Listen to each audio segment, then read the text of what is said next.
Oh, wonderful. Nothing's working today. I hate to work.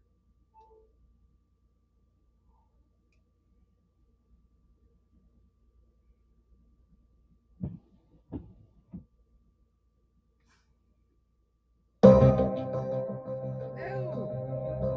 We're halfway through this. His parents get notification because it's like some of those. There was somebody that worked with Christopher's dad, Peter, at the court that basically came out and said that Peter had described at times his son Christopher as a sociopath. So I think even Peter recognized it from all these things that were going on. And one of the things that you've already mentioned that psychologists would talk about that came out in the news was this pattern. Starting route to 572 Noon Road. Head east on Taylor Street, then turn right onto Grand Street. You don't know all day. Of lies that Porco told to convince everybody around him that he was, rich, bigger than life from this wealthy, influential family. He had no problem telling us like it was true. I mean, he got no remorse. People fucking whopper fluid in. Nothing.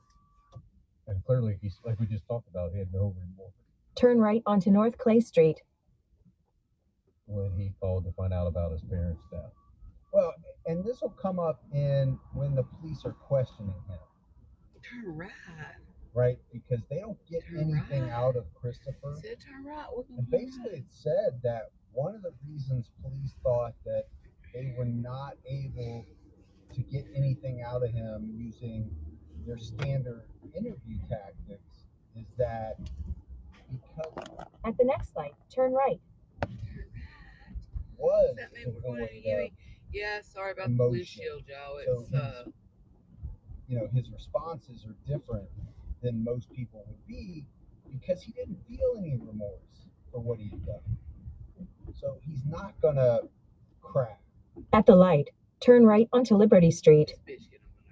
He's not gonna answer questions. He's not gonna maybe be nervous the way that you and I would be if we were being interviewed by police for something bad that we had done. Sure. At the next. Yeah.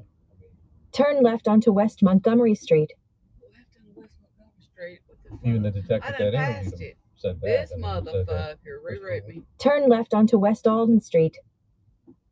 Guy contacted him, just looked at the ground, and to the point one time the police detective said, "Hey, Christopher."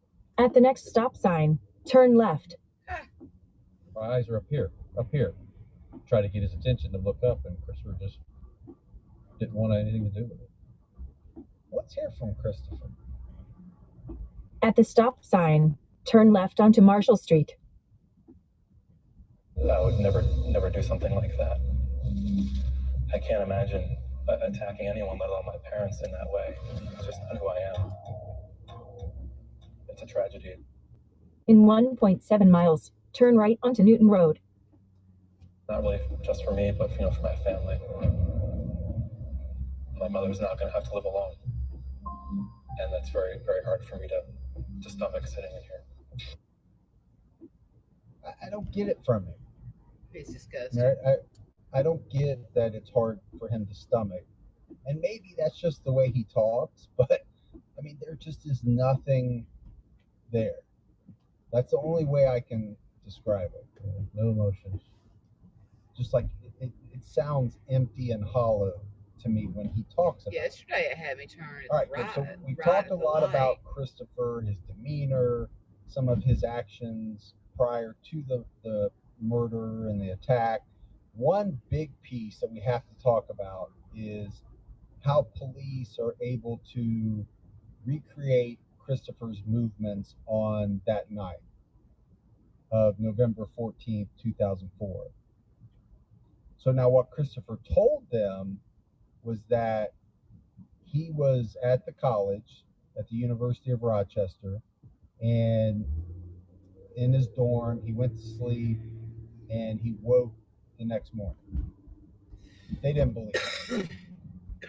Now, what they thought Fucking murderer. is that he drove 3 hours to Albany in the very early morning of November 15th to murder his parents. One really interesting fact comes out of this, and that's that investigators are able to get with two people that work on the New York State Thruway toll as collectors, and they report that they remember seeing a yellow Wrangler, which obviously matching the exact description of Christopher's Wrangler, passing through their station. So you have John Fallon, who's a toll collector at exit 46, and he tells the investigators that he saw a yellow Wrangler with large tires around 10:45 p.m. that night before on November 14th. Right? So that completely contradicts Christopher saying,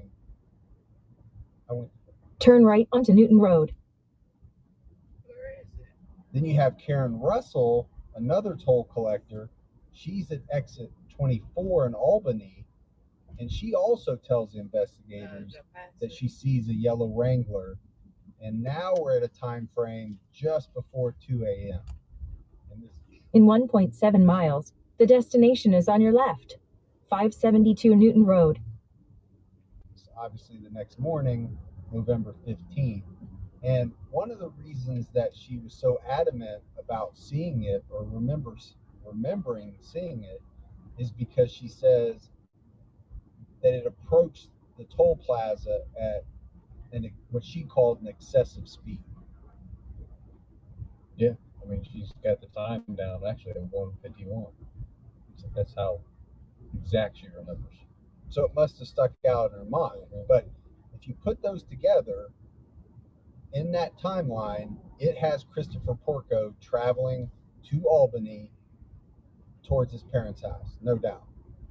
Now, the other thing you have to talk about is the security cameras that they have at the college, because there's also footage that they record of a yellow Jeep Wrangler matching the description of the Wrangler that Porco drives, leaving the campus at 10:30 p.m. and returning at 8:30 a.m. the next morning. So, I mean, that really ties it together. You've got the campus security footage and you match that up with the toll booth collectors, that timeline really fits. Yeah, because the last toll booth, they actually have proof he went through at 8:18. And then, like you just said, they have him on camera at the university driving at 8:30. So that's on the way back. On the way back, yeah. It's pretty exact since they have the time of 8:18. Yeah, and for then 12 minutes later for him to show up on the campus footage. Right. I'm sure investigators, that wasn't too hard to say. It takes about that long to get from this toll booth to the campus to pull in and be caught on camera. So things aren't looking good for Christopher right now at all. Coming back from the same direction, you see him going back on campus. I mean, that is a huge piece of evidence. But it doesn't show that I did it. They could have made a timeline for anyone to fit. There are millions of people all over the country who could have had their own little timeline that could have fit perfectly with the police's theory. And they chose to present the one that they made for me. So there were millions of people that could have fit the same timeline that the police offered up. Yeah. That's what he's saying. Yeah, so there's a million people with a yellow Jeep that were at the University of Rochester caught on tape. That looked like a 20-year-old white male. Seen by two toll booth collectors. Yeah, it could have been millions of people. Millions. Yeah. Yeah. Every time he opens his mouth, I like him less and less. Yeah, I don't buy it. So the police also know that on 2 o'clock on Monday, the day of the murder, Christopher has a conversation with his girlfriend, and he tells her that he doesn't feel very well. During this time that they're talking online, his girlfriend receives a message from her sister, which is younger and is attending high school back where Christopher's from. And she tells her sister that Christopher's parents, one was murdered, not sure about the other one. She tells Christopher what her sister told her. Christopher doesn't respond until 3 p.m. when he sends a message saying, "My parents are dead." So, Gibbs, this is all electronic, right? So the police are able to get this. Right, It's time stamped, all that good stuff. exactly. So that's pretty strange to me, because if somebody had sent me a message and we'd been having a Okay, yeah. conversation, it wasn't I'm here. like Peace out. Much love. she- Blessed be. sent it much later.